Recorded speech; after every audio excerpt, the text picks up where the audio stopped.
Hello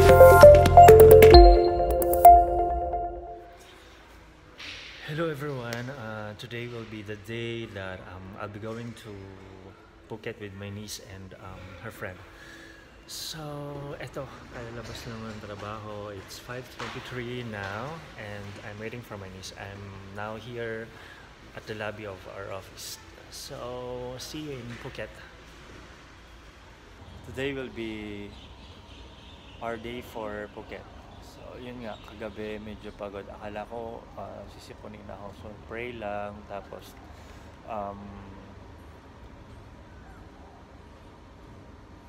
yun, everything is okay now. Tapos, yun, naka-recover din. Nakatulog din ng maayos. Parang sa tulog ko.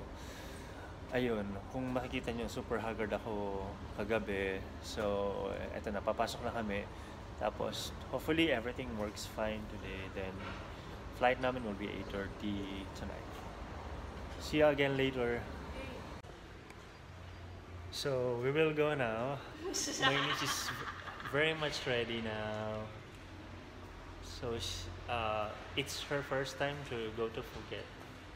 So, let's go. This is my bag.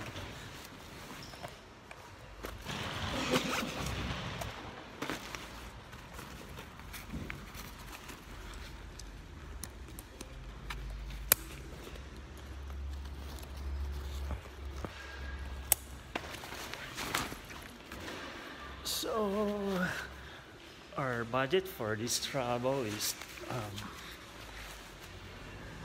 possibly is $200 because normally when I go to when I travel I spend around $500. Our ticket is roughly $100, so possibly for this trip, which is 3 days and 2 nights. It's very short. Our tour is just only for 1 day, for tomorrow only. Then after that, we'll go back here in Singapore. What else? So we're now going to MRT station.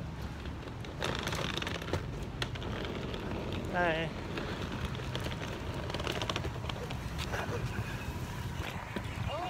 So that's my friend. So ito yung dinadaanan namin from work, then going to MRT.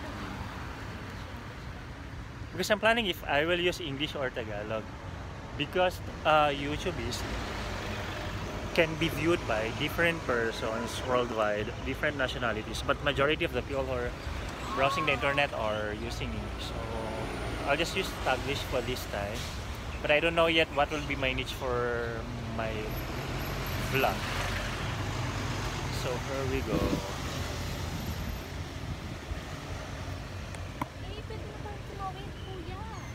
Wait. Yeah. So we're crossing the road now.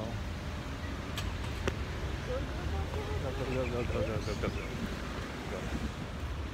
So we are on our way, going to MRT. We'll just ride an MRT instead of riding using Grab or taxi because we're not in a hurry. Our flight is 8:30 in the evening tonight. Evening tonight? Yeah, of course. Yeah, evening tonight. Yeah, of course. Sorry. I'm improving.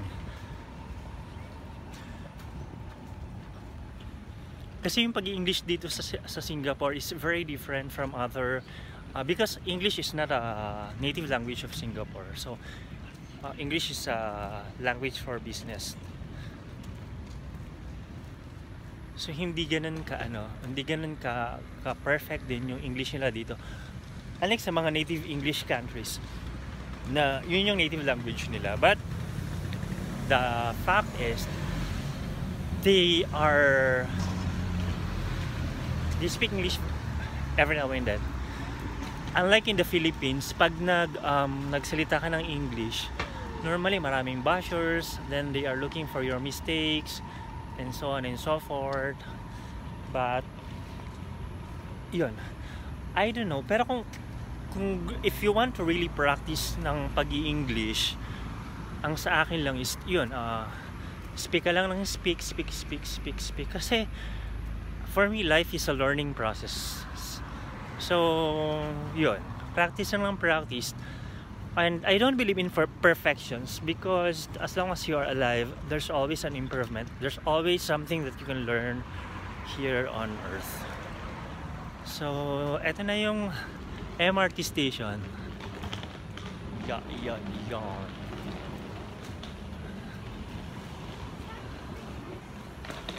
Ayan. I'm look fresh now, I don't know why. But possibly I'm so happy because it's my first time to go to Phuket. But going to Thailand is not my first time. But on Phuket, it's my first time. Normally when I travel to other countries, I always look for beaches because I want to differentiate yung beach sa Philippines versus dun sa beach na meron tayo sa na meron sa ibang bansa. Yung beach sa Philippines versus dun sa beach na meron sa ibang bansa.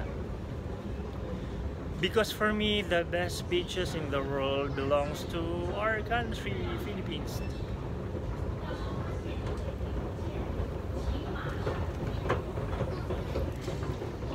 That's why it's more fun in the Philippines. More fun in the Philippines. That is our tagline.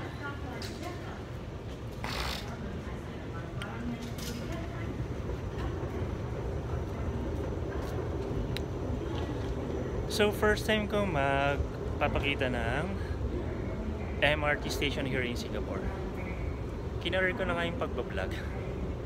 Wala lang. I just want to express myself. I want to improve also myself.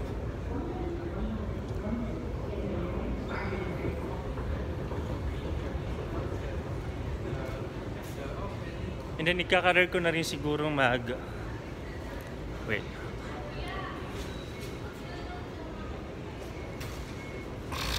Naka-auto yung load ko. Automatic. So, yun. So, very convenient here in Singapore pag magta-top up ka o maglo-load ng... top up kasi yun dito yung maglo-load ka ng card. Top up ang tawag nila. I'm planning pala na pag may mga time na wala akong ginagawa, I'm planning to shoot a video on how tourists like Filipinos can go to Singapore, and then I'll feature some of attractions, and papakita ko rin yung hostel na cheap siya pero okay naman. Kumbaga parang nasa Philippines ka rin lang, then hopefully nandun pa yung friend natin na Filipina. So I'm planning to feature a lot of attractions, a lot of hostel or hotel here in Singapore. And EW38 Highway Station will end earlier at 11 p.m. on Friday. Thank you. 各位乘客请注意，东西线的 EW22渡河站和 EW28 边区站之间的地铁服务， Sabi mo Terminal 2. 晚上11点提早结束。 Sabi mo kanina. 维修工作，谢谢。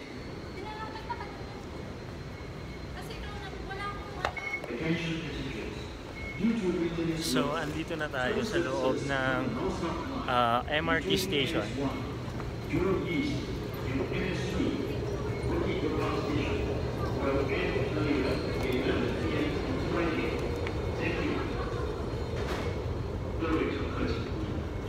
So, from our office, so we use the downtown line, which is the blue line, going to Expo, then from Expo going to airport.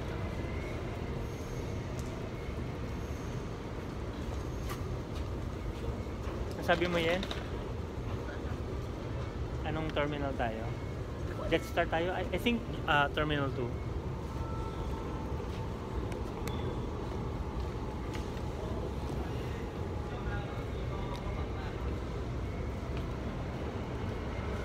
So here we go.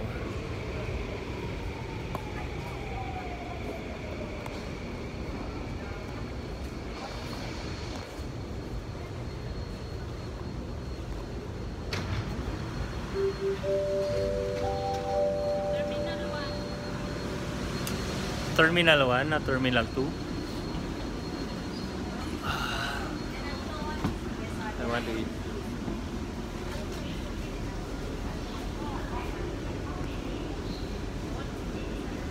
Ang ganda ng lightings. Yeah. Dapat lang na mo. It's okay. Yes. It's part of being me.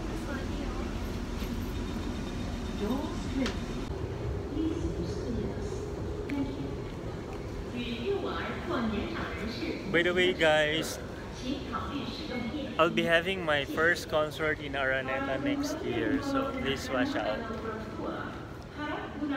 And hopefully, yung bago kong album, bumili na rin kayo. Thank you.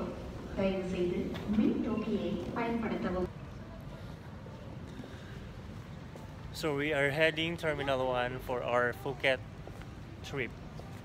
So see, it's very nice here in Singapore.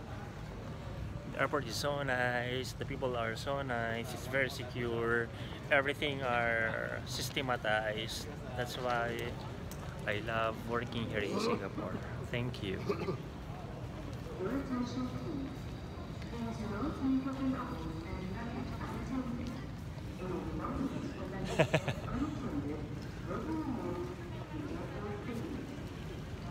Can you sit in the middle?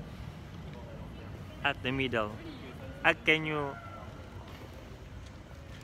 Alright.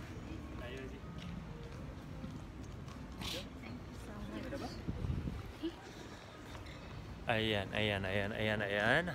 We are pupunta na tayo sa Terminal 1 where we can check in going to Phuket. Phuket, Thailand, here we come.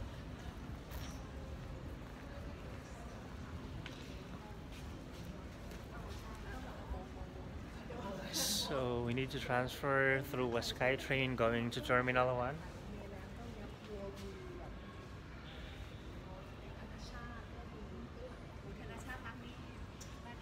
This is Dudes reporting live here in Changi Airport, Singapore.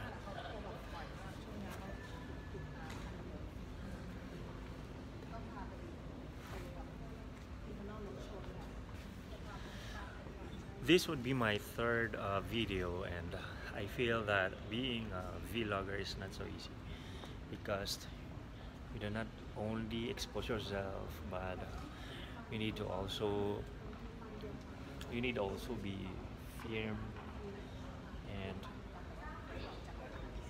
you need to speak well, and yeah.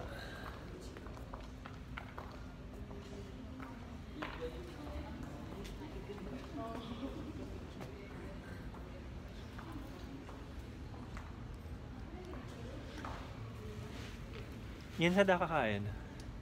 Ano bang mayroon dyan? Magtatayo ka ng restaurant. Sa pag-uwi ko ng Pilipinas talaga, magtatayo ng restaurant kahit saan. Tapos yung food din na isuserve would be kahit ano. Yun. Siguro maraming bibili doon at maraming pupunta doon. Kasi normally if you invited someone, then they will tell you, where do you want to eat? I want to eat kahit saan. Or what food do you want? Kahit ano. It's a very nice business. Everyone will go there and everyone will eat kahit ano. It's a variety of foods and delicacies. Alright.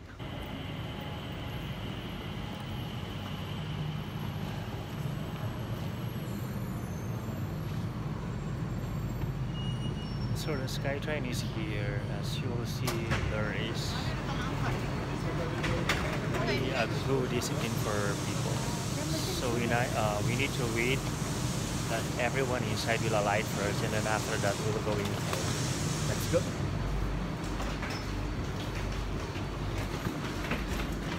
I want to sit, I want to wait. Don't leave me behind. See, most of the transportation here, there's always a positive what do you call that? Positive post like this one. Ayan. Doors are closing. So sakay na tayo ngayon ng SkyTrain going to Terminal 1. Please hold on to the handrails. We're now leaving for Terminal 1.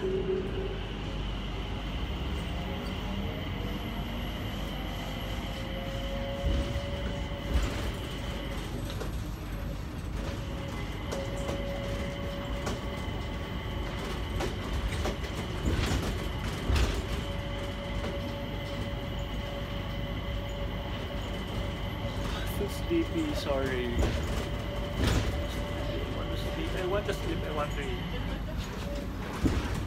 I want to have the best in life. Best food, the best house, the best environment, the best country to work, the best in life, the happiest life ever. And what else? I want to be me. Yes, I want to be me. And I want to be the best version of myself. Before, I just want to tell you a story. Before, I'm looking for somebody like Bill Gates, Steve Jobs, because I'm in line with information technology, but now I just want to be me. Welcome to Terminal 1. So we're now here in Terminal 1. See the beauty of the best airport in the world. Hi. That kid is so nice.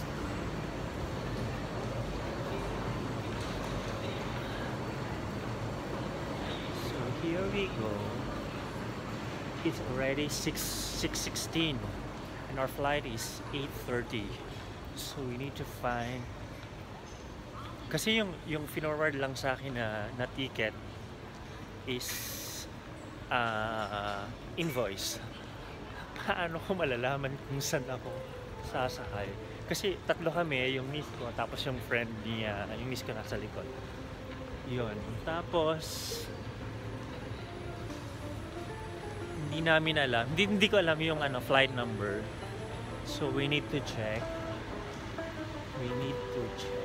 Penang, Phnom Penh, Danang, Jakarta, Manila, Osaka, Haiku, Manila, London. I think London. London tayo. Sabi ko sa'yo sa London tayo. Ayun, Phuket. 2030. 3K537. Number? 09.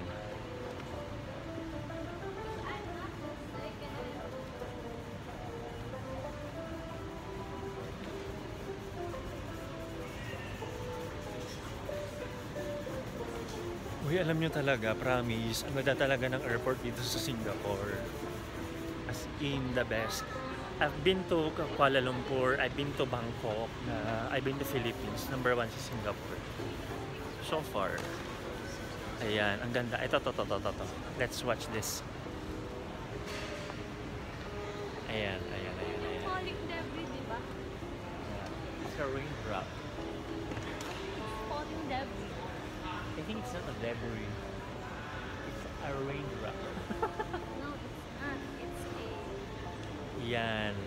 So para na rin kayong nakarating ng Singapore. Pero i-aim nyo guys, for many Filipinos who want to explore the other side of the world, dream high, believe in yourself, tapos look on the possibilities of life and the positive side of this world, because ang daming distractions, ang daming mga negative things, pero kung titingnan mo, mas marami pa rin ang positive things kasi pag sikat pa lang ng araw, kita mo na, and then mas marami yung pinapanganak, mas maganda yung buhay, mas better yung life natin ngayon compare with the life ng mga naunang panahon, kasi wala pang masyadong technology, wala pang hospital na magaganda, wala pang magagaling na doctor.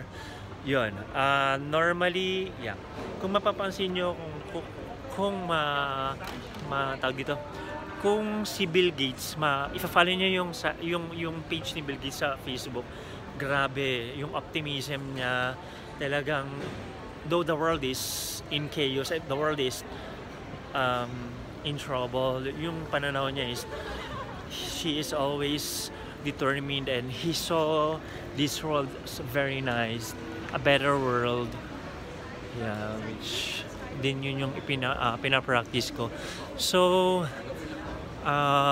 we'll be heading to Phuket, and we need to go to number 9. Okay, so here is my first travel vlog.